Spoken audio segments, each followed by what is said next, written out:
It was a grey evening in Rome. 6:07 p.m. The bells were still silent, but all eyes, Catholic and curious alike, were glued to a small chimney atop the Sistine Chapel. A flock of seagulls circled the roof. Then, suddenly, white smoke. Not grey, not uncertain, not a mix, but thick, unmistakably white. The square erupted. People cried. Flags waved. Phone cameras shook as they went live. Annuncio vobis gaudium magnum.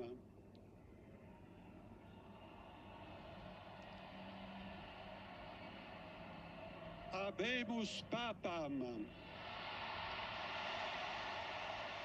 The world had a new pope, 267th successor of Peter. But the square would wait a little longer. It wasn't until 7:22 p.m. that the curtain moved. The red velvet parted, and a quiet man stepped forward. He didn't lift his arms. He simply smiled. Then came the voice from the balcony, Annuncio vobis gaudium magnum. Habemus papam. The name took a moment to settle in the minds of the crowd. Leo Decimus Quartus. Leo XIV. For many, it was a name they hadn't heard spoken in centuries. There hadn't been a Pope Leo since 1878, and even then few would remember. But this Leo, formerly known as Jean-Marc Prevost, would quickly make himself unforgettable, not through thunderous speeches, not through sweeping reforms, but by the way he looked at people. Jean-Marc Prevost was born not into royalty, nor into the Roman hierarchy, but into a quiet French family. His father was a doctor, his mother a schoolteacher who taught him Latin and the Rosary. He studied in silence, walked everywhere, and listened more than he spoke. Those who knew him before the Vatican never described him as ambitious, but they often said the same thing. He made you feel like you were the only one in the room. In Paris, he was nicknamed the confessor of skeptics because agnostics and atheists, professors and philosophers, kept showing up at his small chapel just to hear him preach. He didn't argue. He didn't lecture. He invited. He's not a man who chases the spotlight, says Lucia Herrera, a Mexican theology student. But now the spotlight has found him. He makes the gospel feel like it was written yesterday, adds Br.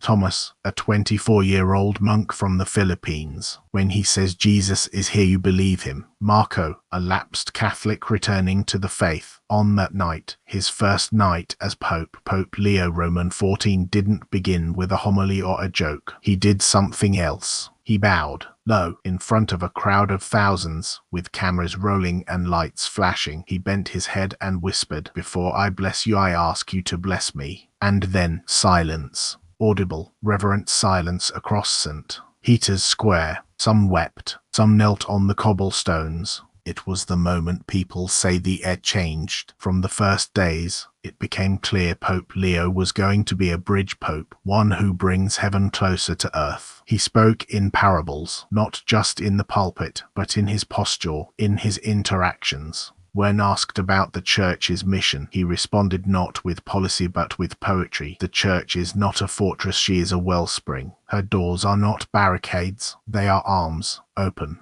He refused the ornate papal apartments and stayed in the modest Vatican guest house, Casa Santa Marta, same as his predecessor. He kept his old wooden crucifix, refusing a golden one. He traded the papal limousine for a simple blue Fiat. A viral moment showed him carrying his own suitcase while boarding a plane, no aides in sight. Another showed him waiting in line at a Vatican cafeteria. A woman from Brazil who had been sexually abused by a priest was invited to meet him. He didn't speak much. He held her hand and wept. Later she would say, "He didn't need to say anything. He carried my pain with me." But perhaps the most striking sign of Leo's early pontificate was his immediate bond with young people. He chose the World Youth Jubilee as one of his first major public appearances. He didn't sit above them. He sat with them. In the heat of Lisbon, amidst music and shouting and rosaries flying through the air like confetti, he took the mic and said, "Jesus is not tired of you." That line was printed on posters within hours. Youth from around the world, Brazil, Nigeria, Canada, Korea, sang his name as if he were a friend.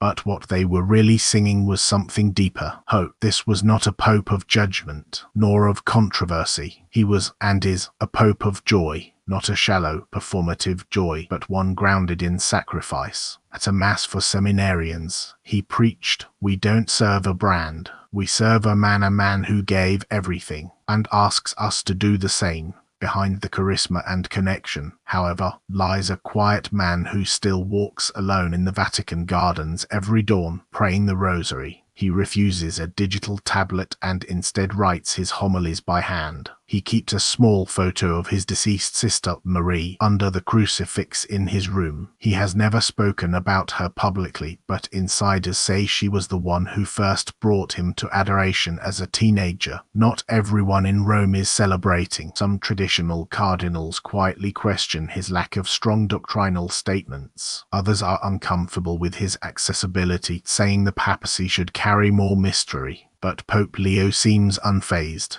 As one insider put it, he walks into meetings with a rosary, not a strategy, and yet things get done. 100 days isn't much in papal terms. It's a seedling season, and yet, for many, it feels like spring. Catholics in Nicaragua are watching his diplomacy with anxious hope. Women theologians are whispering about how much he listens. Even disillusioned clergy are quietly returning to daily prayer. "He reminds me why I became a priest," says Fr. Darius, a bishop in Poland. "He brings God near." And so, from Prevost to Peter's chair, we have watched a man walk, not run, into the heart of the church. Not with thunder, not with spectacle, but with presence. He doesn't need to dominate the headlines, because he's quietly, day by day, writing something more enduring than headlines. He's writing a legacy. 100 days may seem like a mere moment in papal history, yet in that moment, the world leans in, searching not for perfection, but for signs. And in Pope Leo XIV, many are seeing signs that echo both continuity and change. He is not trying to reinvent the church. He is trying to remind it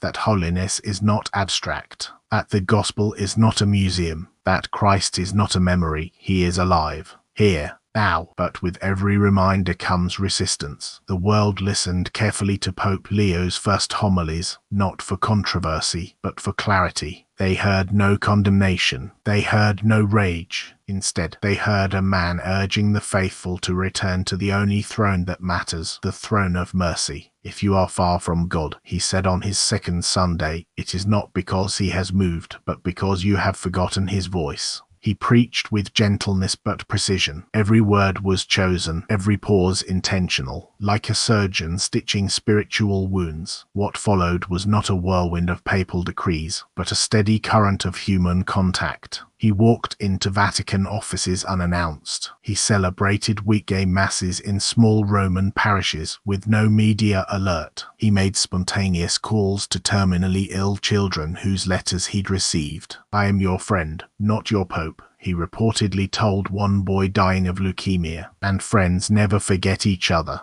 If Pope Leo XIV pontificate had a heartbeat, it would be the Youth Jubilee held just weeks after his election. Millions gathered in Lisbon. What they expected was a papal appearance. What they received was a paternal embrace. Instead of preaching from a stage, Pope Leo descended into the crowd. He knelt in the dirt. He sang with them. He sat in silence with youth who had lost their faith, not to argue, but to listen. "He didn't tell me to go back to church," says Sofia, a 19-year-old from Argentina. "He told me Jesus had never left me." That jubilee marked more than a gathering. It marked a reorientation, not of dogma, but of focus. Not just what the church teaches, but how. Headlines around the world: "A Pope of the People? Too simple or simply revolutionary?" And Leo XIV healed the wounded church. Every angle had a theory, but few could deny something had shifted. He visits the sick not to take photos but to sit at their bedside. He prays with the homeless not behind barriers, but beside trash cans.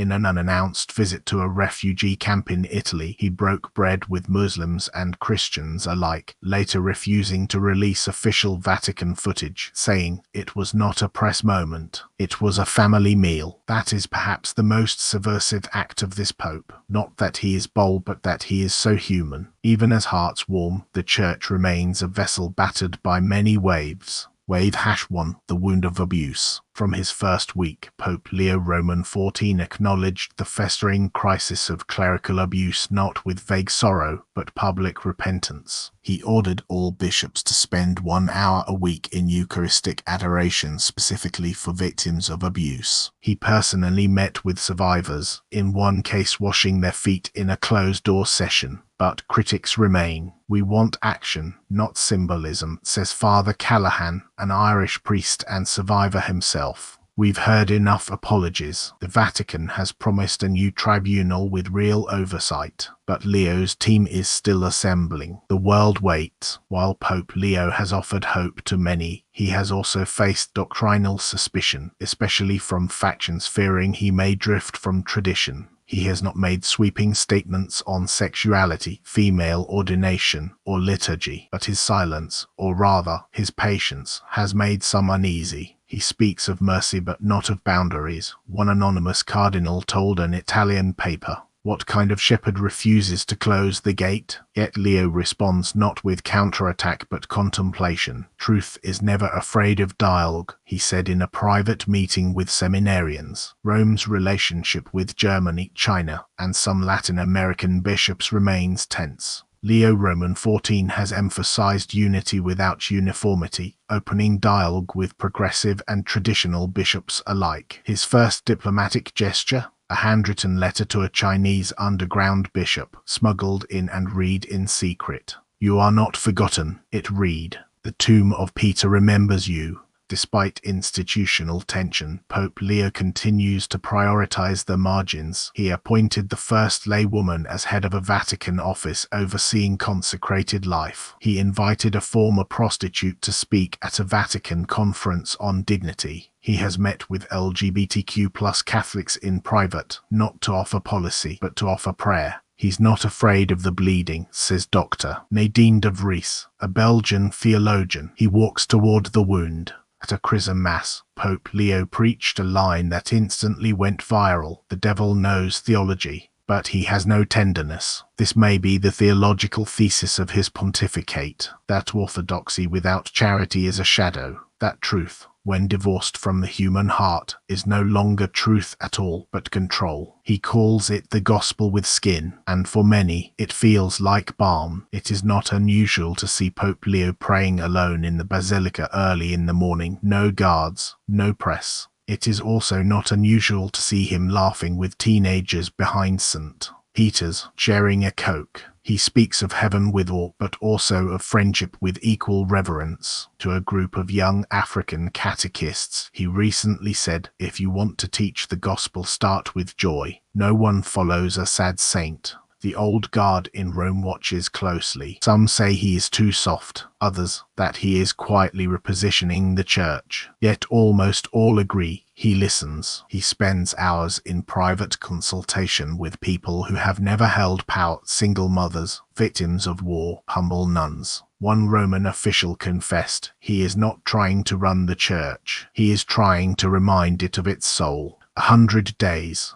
100 gestures, 100 risks, and yet Pope Leo XIV seems more interested in planting roots than grabbing headlines. He is not in a hurry. He is not distracted by applause or alarm bells. He walks slowly, thoughtfully, carrying a church that is fragile, beautiful, and in deep need of healing. And perhaps that's what makes this pontificate different. He is not here to build a brand. He is here to wash feet. 100 days have passed. In the eyes of history, it's a blink. In the rhythm of faith, it can be an earthquake. And for Pope Leo XIV, it has been both. His presence has stirred something deep, not just in pews, but in press rooms, parishes, prisons, palaces. A stirring not of revolution, but of remembrance. Remembrance of who the church is called to be. Remembrance of Christ's words, "I came to serve."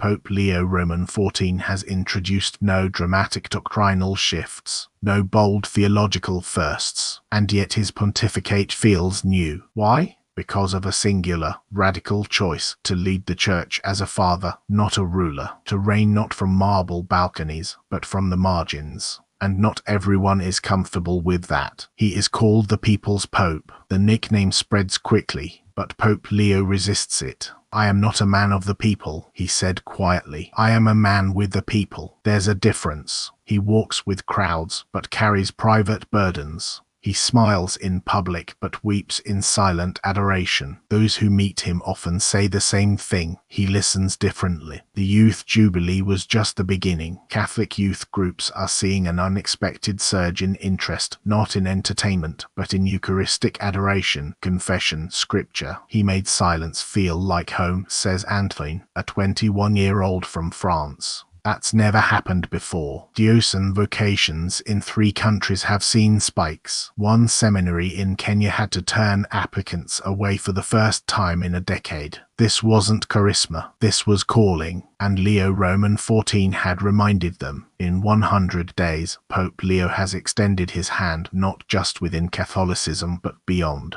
He has met with an Orthodox patriarch praying side by side for the persecuted, an imam from Pakistan sharing a moment of mourning after a bombing in Lahore, a Jewish rabbi from Rome walking quietly through the show memorial. But his most powerful interfaith moment came unexpectedly. When dozens of migrants drowned off the coast of Lampedusa, Leo asked to preside over their funeral. He read out each name, Christian, Muslim, nameless. He laid white roses on each coffin, and he wept. Later, someone asked him why he would cry for strangers of other religions. He responded, "Because God's heart has no borders." While Leo Roman XIV has not yet issued sweeping institutional reforms, his quiet adjustments are being felt: a simplification of Vatican bureaucracy, streamlining decision-making in 3 major departments, a new initiative called Shepherds First, offering psychological, spiritual, and practical formation for bishops under 50, a renewed focus on lay voices, especially women, in advisory and theological roles. But change has not been smooth. Some veteran cardinals feel bypassed. Others accuse Leo of relying too heavily on his personal spiritual advisors, many of whom have no formal Vatican role. Whispers grow about Sister Amélie, a Carmelite nun from Belgium who reportedly meets privately with Leo every 2 weeks. She is said to be his spiritual conscience. Though she holds no title, her influence is undeniable. When asked about her, Leo simply said, "She reminds me that I am small." In Rome, a silent reform is taking root. Pope Leo has ordered all cardinals to undergo a private retreat, not as a formality, but as a reckoning. One source revealed the retreat's theme: "Do you still believe in Jesus, or just in your office?" For some, it has been a humbling. For others, a wake-up call. Yet perhaps the greatest tension is not theological or political, but practical. Pope Leo Roman XIV is 78 years old. He walks slowly. He often leans on aids, especially during long liturgies. His voice, while clear, has moments of fragility. There is growing concern in the Curia. Can he sustain the vision he has sparked? Does he have time to finish what he's begun? But Leo doesn't speak of timelines. He speaks of trust. Jesus did not ask Peter how long he would lead. He only asked, "Do you love me?" Even without radical declarations, Pope Leo is building a legacy of presence, a legacy of rehumanizing the papacy, a legacy that doesn't erase tradition, but incarnates it, person to person, soul to soul. Some call him a mystic, some call him a radical, but most who encounter him leave with one word on their lips: Father. No one knows. A synod is on the horizon. Vatican observers whisper of potential shifts in canon law, particularly around clergy accountability and married deacons. Others expect liturgical clarifications, especially regarding the Latin Mass and inculturation in Africa and Asia. But Pope Leo remains silent. He does not telegraph plans. He prays, and waits, and walks. The Church stands today like a city at dawn, not yet fully awake, but the light is changing. You can feel it. Pope Leo Roman XIV may not be a pope of revolutions, but he is a pope of revelations, revealing again the simplicity of faith, the strength of humility, the power of mercy, and the God who still speaks not through thunder, but through love. 100 days is not enough to judge a man, says Fr. Martin Delgado, a Spanish priest, but it may be enough to remember why we believe. A final image, the Pope, alone, walking slowly through the Vatican gardens at dawn, rosary in hand. A dove flies overhead, the bells of St. Peter's begin to ring, and the church, battered, beautiful, broken, beloved, rises to walk again.